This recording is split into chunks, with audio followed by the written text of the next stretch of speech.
Les honorables députés ont vu leur capacité renforcée dans le domaine de la finance. C'était à l'occasion de 2 ateliers animés tour à tour par un expert du FMI et un autre en provenance de la Direction générale du budget. Compte rendu, Jean-Rodrigue Bingundu et Valérie Poulangoy. À l'initiative de la Commission des finances, du budget et de la comptabilité publique, 2 experts du monde de la finance ont été invités à éclairer la lanterne des honorables députés sur les mécanismes relatifs à l'examen de la loi des finances à quelques jours de l'échéance butoir.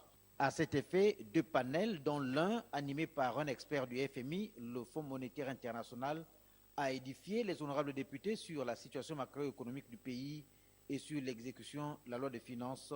L'autre, entretenu par le directeur en charge de la préparation du budget, a permis aux élus du peuple de renforcer leurs connaissances sur l'élaboration du projet de loi de finances ainsi que la loi de règlement.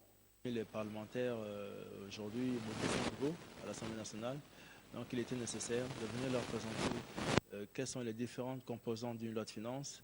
Nous sommes aussi venus leur expliquer quelques parties qui sont dans la loi de finances qui peuvent paraître complexes et pour lesquelles on estime qu'il faut leur accorder plus de précision et d'explication pour qu'ils puissent se retrouver. À noter que cette démarche pédagogique et explicative vise à rendre le travail des honorables députés plus efficient. Les questions ont été libres et les explications ont été les plus détaillées possibles. Donc, ça a été insatisfaisant pour l'ensemble des députés et naturellement donc pour moi. Désormais rassurés par les 2 experts sur la nette embellie de nos finances publiques, les honorables députés souhaiteraient que le projet de loi de finances 2020 reflète les besoins réels des populations.